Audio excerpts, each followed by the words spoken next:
تو حضرات آپ یہ دیکھیے، تو بات یہ چل رہی تھی ابن زیاد پہ اور یزید پہ۔ ارے تو عقل میں آنے والی بات نہیں ہے۔ کبھی ابن زیاد نے یہ نہیں سوچا تھا کہ میری بھی اولادیں پیدا ہو جائیں گی۔ کبھی یزید نے یہ نہیں سوچا ہوگا کہ اتنا برا کارنامہ کر کے 1400 سال کے بعد میں کہ مدینہ ہی میں جس کی بنیاد، جس غلط کام کی، جس برے کام کی بنیاد میں ڈال رہا ہوں، اس پہ عمارت بنانے والے مدینہ ہی سے کچھ لوگ اٹھیں گے۔ لیکن یزید نے نہیں سوچا تھا، ابن زیاد نے نہیں سوچا تھا، لیکن اللہ کے نبی نے بتا دیا تھا۔ او میرے پیارے صحابی، مشکات شریف اٹھا کر کے دیکھ لو، اور یہ بخاری و مسلم کی سیاہ ستہ کی کتابوں میں، بڑی بڑی کتابوں میں، حدیث کی ہر ایک کتاب میں یہ حدیث پاک موجود ہے۔ میں مفہوم آپ کو بتا دیتا ہوں۔ حدیث پاک میں آیا ہے، اللہ کے پیارے نبی جناب محمد رسول اللہ صلی اللہ علیہ وسلم دعا فرما رہے تھے۔ آج اگر دعا کریں تو یہ کہتے ہیں کہ یہ مشرک ہے، لیکن اللہ کے نبی دعا فرما رہے تھے۔ لیکن آج یہ کہتے ہیں کہ مشرک ہو جاؤ گے اگر دعا مانگو گے۔ دعا مانگی تم نے کسی سے تو مشرک۔ کہ ہم نے بھائی اللہ کے نبی نے دعا مانگی تو کیوں مانگی بتاؤ تو اسے۔ اللہ کے نبی نے سب سے پہلی جنگ جو جنگ بدر ہوئی، تو اس جنگ بدر والے دن سے پہلے ایک دن پہلے کہ اللہ کے نبی نے رو رو کر کے اللہ کی بارگاہ میں دعا کی تھی یا نہیں کی تھی؟ بولو، رو رو کر کے دعا کی تھی اللہ کے نبی نے؟ بتاؤ کہ اللہ کے نبی کو کس بات کی ضرورت تھی، کس چیز کی محتاج تھے اللہ کے نبی؟ بتاؤ۔ لیکن اپنی امت کو سبق دینا تھا، نصیحت دینا تھی کہ جب جب پریشانی آئے، جب جب سنکٹ آئے، جب جب کوئی مصیبت کا پہاڑ ٹوٹے، اس وقت اللہ سے فریاد کرو۔ اور اللہ کے نبی کو یہ بھی معلوم تھا کہ اللہ پاک میری کوئی بھی بات کو، اور نبی کہتے ہی اسی کو ہیں کہ جس کی ہر ایک دعا قبول ہو جاتی ہے، مگر پھر بھی جنگ بدر میں، بدر کے میدان میں پیارے نبی جناب محمد رسول اللہ صلی اللہ علیہ وسلم کے آنسو مبارک گرے تھے، اتنا روئے، آپ کی اشک ایسی نم ہو گئی، اشک مبارکہ، کہ آپ کی اشک مبارکہ سے اس امت کے لیے، اس امت کی فلاح و نصرت کے لیے آپ کی آنکھوں سے آنسو بہے، اور وہ آنسو بدر کے میدان میں گرے۔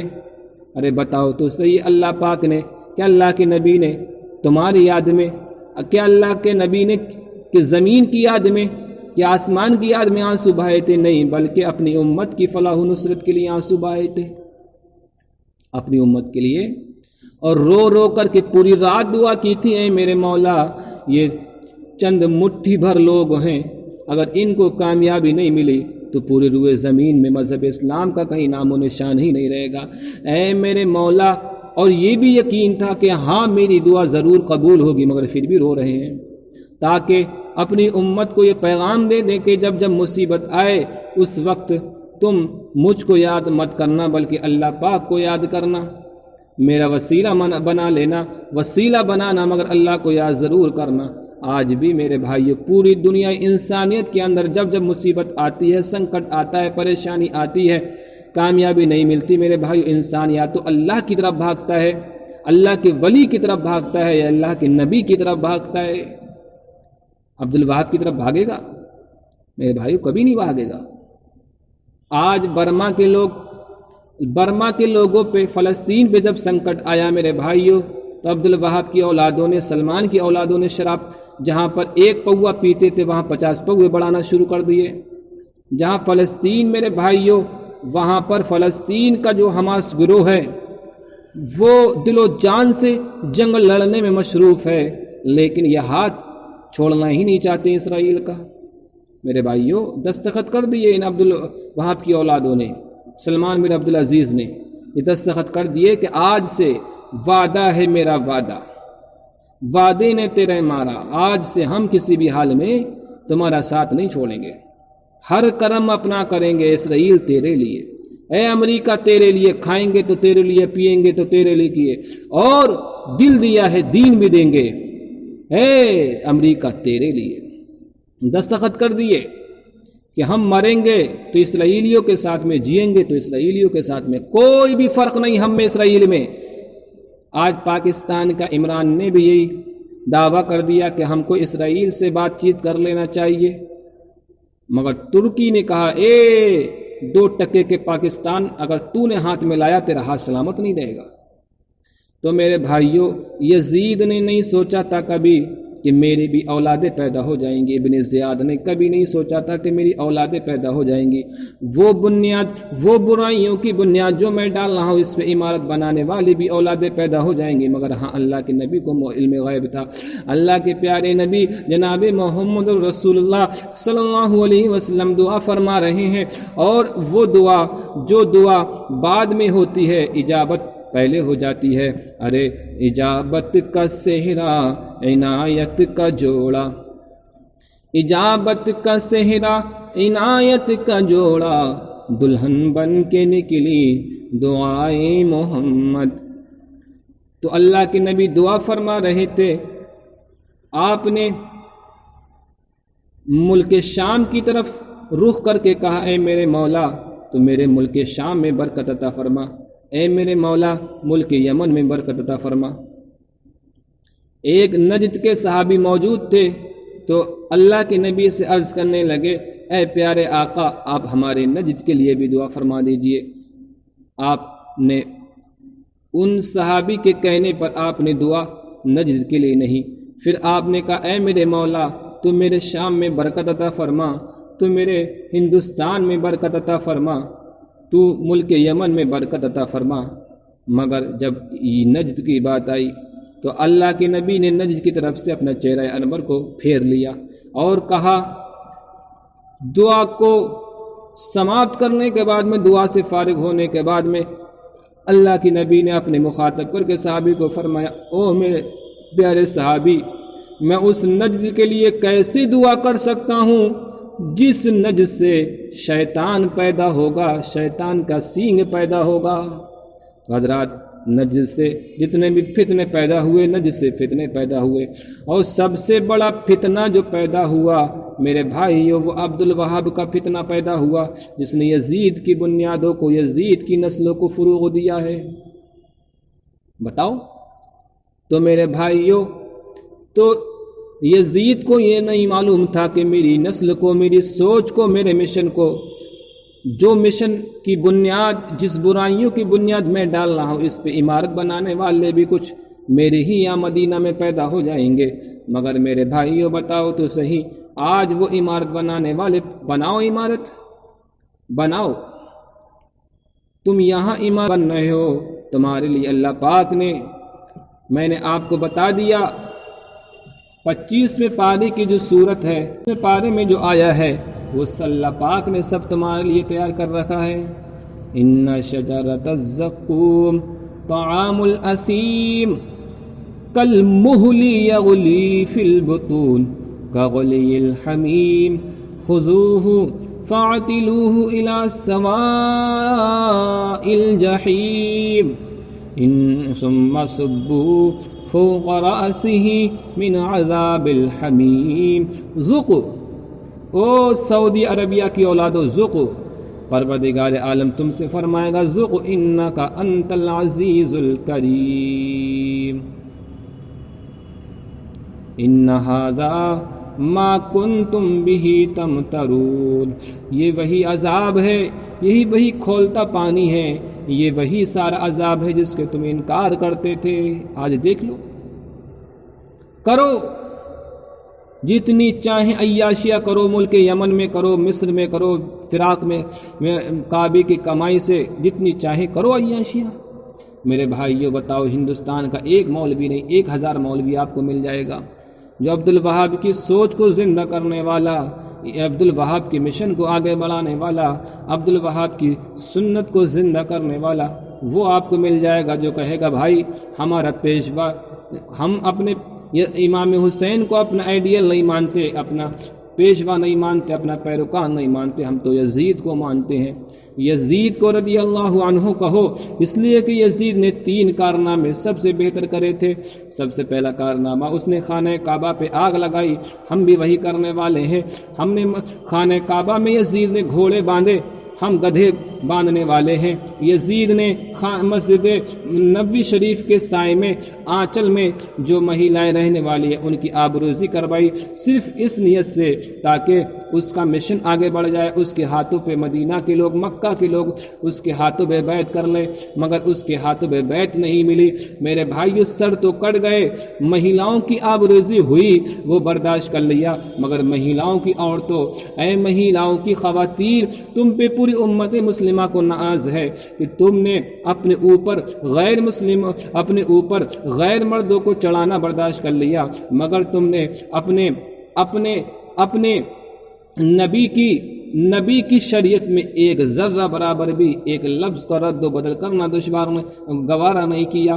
میرے بھائی یہ بتاؤ تو صحیح، آج یزید کی اولادیں صحابی رسول کے مشن کو خراب کرنے کے فراق میں ہیں کہ کسی طریقے سے میرے بھائیو صحابی رسول کو ماننے والے لوگ ختم ہو جائیں، صحابی رسول کے مزارات کو نہ چڑھیں۔ ہمارا مشن جو عبد الوہاب کا مشن تھا کہ کسی ولی سے، غیر اللہ سے مدد مانگنا شرک ہے، وہ شرک والی آندھی اور طوفان جو ہم چلا رہے ہیں، حجاز میں چلا رہے ہیں، عرب میں چلا رہے ہیں، وہ پوری دنیا میں پھیل جائے۔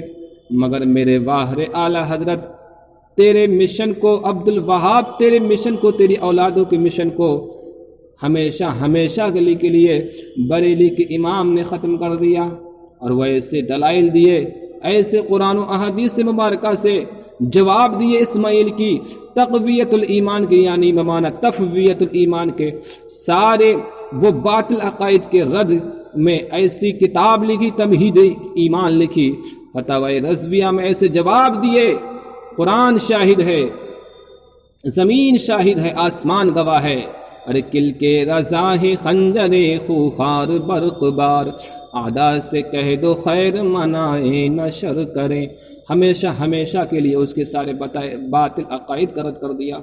آپ نے اپنے نوک کے قلم سے ایسا جہاد کیا، قیامت تک کبھی آنے والی 70 پیڑھیاں ان دلائل کا کبھی رد نہیں کر سکتی ہیں جو امام احمد رضا خان فاضل بریلوی نے جواب دیے ہیں، دلائل پیش کیے ہیں۔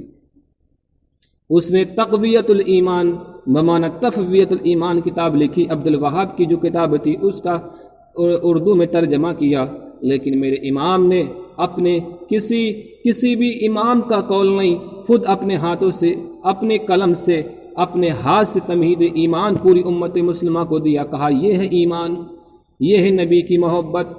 میرے بھائیو، تو اے اسماعیل کی اولادو، تم کب تک خیر مناؤ گی؟ سارے دنیا کے سامنے تمہارا یہ بدنما چہرہ سامنے آ چکا ہے کہ تم پردے کے پیچھے کیا کرتے ہو، پردے کے باہر کیا کرتے ہو۔ پردے کے اندر تو تم شیطانی قانون، اور پردے کے باہر رحمانی قانون، یہ نہیں چلے گا۔ ہندوستانیوں کے لیے شریعت ہے اور عرب والوں کے لیے شیطانیت ہے۔ میرے بھائیوں، یہ دوغلاپن نہیں چل پائے گا۔ تو میرے بھائیوں، میں یہی عرض کر رہا تھا کہ عبد الوہاب کی اولادیں یزید کا کام کر رہی ہیں۔ یزید نے کبھی نہیں سوچا تھا کہ مجھے کو بھی، میرے بھائیوں، یزید کا نام و نشان اس زمین سے آہستہ آہستہ ختم ہو گیا۔ میرے بھائیوں، پہلے تو لوگ یزید کا نام رکھتے تھے، خود یزید کے چچا کا نام یزید تھا، حضرت بایزید بستامی تھے، مگر آہستہ آہستہ اللہ پاک نے اس زمین سے یزید کا نام و نشان مٹا دیا۔ مگر اے یزید کی اولادو، تم یزید کو اپنا پیشوا کہتی ہو، یزید کو رضی اللہ عنہ ورضوا عنہ کہتے ہو۔ آج میرے بھائیو، آج ایک مولانا بیٹھا ہوا ہے، جگہ جگہ ہندوستان میں نہیں، سعودی عربیہ میں ایجنٹ مولوی، سعودی عربیہ کے ایجنٹ مولوی، ہندوستانی مولوی جگہ جگہ کھڑا کر دیے۔ ان کا کام یہ ہے کہ عبد الوہاب کی مشن کو آگے بڑھانا، مسلمانوں کے دلوں سے ایک آپ کو ملے گا لال رومال، آپ مدینہ شریف جائیے تو لال رومال کا کام یہ ہے کہ عبد الوہاب کے مشن کو آگے بڑھانا۔ عبد الوہاب کا مشن یہ ہے کہ مومن کے دل سے، مسلمان کے دل سے نبی کی محبت، صحابی کی محبت، ولی کی محبت نکالو، اس لیے کہ وہ کام جو یورپ کے لوگ 600 سالوں سے کر رہے ہیں وہ کام ادھورا ہے۔ ابھی بھی ہندوستان و پاکستان، بنگلہ دیش، سری لنکا سے صبح بعد میں ہوتی ہے، اللہ کی اذان کی آواز پہلے آ جاتی ہے، رات کی تاریکی بعد میں آتی ہیں، پہلے اللہ کی اذان کی آواز پہلے آ جاتی ہے۔ آج بھی ملیشیا، ہندوستان و پاکستان، سری لنکا، ساؤتھ افریقہ، پورے روئے زمین پہ آج بھی اللہ کا نام لینے والے وہ لوگ موجود ہیں۔ کوئی مجبوراً لیتا ہے، کوئی محبوباً لیتا ہے۔ یہ وہابی، یہ دیوبندی اپنی اذانوں میں جہاں اللہ کا نام لیتے ہیں وہیں پر اللہ کے نام کے ساتھ میں نبی کا بھی نام لیتے ہیں، مجبوراً لیتے ہیں۔ مگر میرے بھائیو، سنی جو لیتا ہے اللہ کے ساتھ میں نبی کا نام، وہ مجبوراً نہیں بلکہ محبوباً لیتا ہے۔ اسی لیے محبوبیت کا جو ہمارے پاس میں سرٹیفکیٹ ہے، محبوبیت کی علامت ہے، وہ یہ ہے کہ جب محبوب کا نام آتا ہے، محب کے سامنے جب محبوب کا نام آتا ہے تو وہ اپنا سر کو جھکا لیتا ہے، اپنے دل میں اپنے دل سے پوچھتا ہے، او تو تجھ کو یاد کیوں آئی؟ تو وہ دل کہتا ہے، او مجھ کو یاد اس لیے آئی کہ میرا محبوب بہت حسین تھا۔ اسی لیے وہ اذان جو بلال حبشی نے سب سے پہلے دی، بلال حبشی اذان دیتے تھے، عبداللہ بن مکتوب اذان دیتے تھے۔ بلال حبشی نے جہاں نبی کے اللہ کے نام کے ساتھ میں نبی کا نام سنا تھا، انہوں نے اپنے جان دے دی۔ مگر ایک مومن جان تو نہیں دے سکتا مگر انگوٹھے تو ضرور چوم سکتا ہے۔ میرے بھائیو، مومن انگوٹھے چومتا ہے، اور جو شیطان ہوتا ہے وہ ریاء کرتے ہوئے بھاگتا ہے۔